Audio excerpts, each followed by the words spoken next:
Lionel Zecri, bonjour. Bonjour. Vous êtes directeur d'EDF Commerce Sud-Ouest. Alors à terme, on sait que tout le monde va finir par habiter en ville, ça va poser des problèmes de gestion. Est-ce que la Smart City peut résoudre ce genre de problème? Ouais, c'est un enjeu majeur. On dit qu'à l'horizon 2030, il y a à peu près 70% de la population qui sera concentrée dans les villes. Donc ça va effectivement poser des questions de gestion des déchets, des flux, des énergies, des transports. Et on voit bien que la bataille de la croissance bas carbone, elle va se jouer en ville. C'est donc une ville plus intelligente, plus agréable aussi pour les citoyens qui y habitent, qui permettra de dépasser ces difficultés et de vraiment construire une croissance bas carbone. Alors vous, EDF, comment est-ce que vous avez envie d'accompagner, d'être acteur de cette Smart City? Alors nous, on est naturellement acteur de cette dimension Smart City parce que les problématiques qui ressortent de la Smart City correspondent à de très nombreuses compétences du groupe EDF. Je pense à tout ce qui tourne autour de la performance énergétique, des réseaux de chaleur qui sont portés par Dalkia, aux problématiques de mobilité électrique sur lesquelles aussi on a une filiale spécialisée comme Sodetrail. Donc il y a beaucoup de compétences du groupe qui peuvent être mises à disposition de nos clients, entreprises, collectivités, pour les aider à avancer, à trouver des solutions nouvelles en matière de transition énergétique dans les villes. Ça veut dire, à l'inverse, on s'imagine un groupe traditionnel, donc moins agile que les startups, et vous dites, nous, on n'a plus qu'à piocher à droite à gauche dans notre grand groupe pour avoir des solutions idoines, adaptées. Je dis qu'on travaille de plus en plus en transversalité au sein du groupe, en s'appuyant sur les compétences du groupe, mais aussi dans une logique d'open innovation territoriale avec l'extérieur de l'entreprise. On peut prendre un seul exemple sur Toulouse.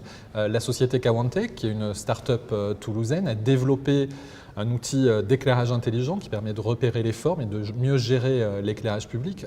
Cette société a été très fortement soutenue par la ville de Toulouse. Elle est aussi soutenue par notre filiale spécialisée sur l'éclairage public qui est Citélum. Elle a été lauréate d'un concours d'innovation d'EDF, EDF Pulse. Et voilà, on accompagne une entreprise qui arrive de l'extérieur avec une technologie particulière. On l'aide à se développer et on peut utiliser aussi sa technologie pour améliorer nos offres. EDF, le grand frère. Le grand frère, l'ami. Une épaule attentive et on travaille ensemble. C'est quoi la politique d'EDF par rapport aux données? Parce qu'on parle beaucoup d'interopérabilité.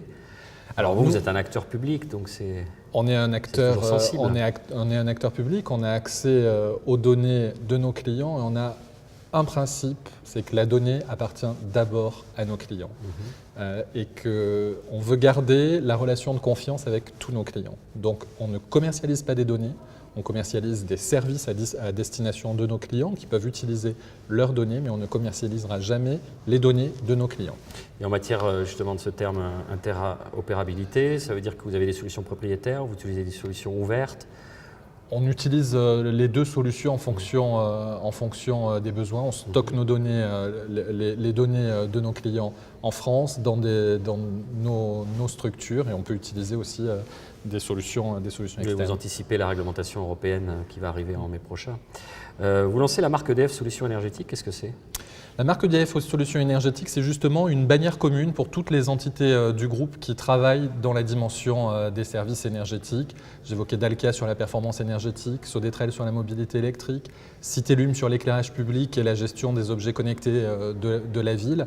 Voilà, c'est permettre à toutes ces entités du groupe EDF qui ont leur propre identité de travailler sur une bannière commune et d'essayer de mieux articuler les compétences différentes du groupe pour apporter une réponse globale à des problématiques de territoire. C'est un package avec toutes les compétences. C'est un package qui porte une ambition très forte puisque le groupe a annoncé qu'on souhaitait doubler notre chiffre d'affaires dans les services énergétiques à l'horizon 2030. Oui, donc ça devient même stratégique. Donc c'est un enjeu stratégique pour le groupe. Vous avez aussi un partenariat avec Toulouse Métropole. Oui.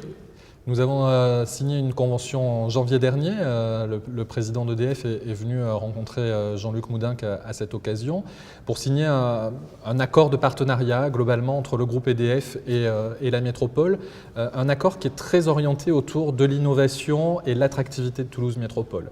Innovation numérique autour des thèmes de la Smart City, innovation énergétique sur notre métier de base, innovation sociale et puis contribution à l'attractivité du territoire, au développement économique de ce territoire sur lequel nous sommes très implantés. Donc ça veut dire pour 2018 Ça veut dire des projets communs et une volonté d'avancer ensemble de manière très ouverte entre acteurs du territoire. Merci beaucoup Lionel Zecri. Merci.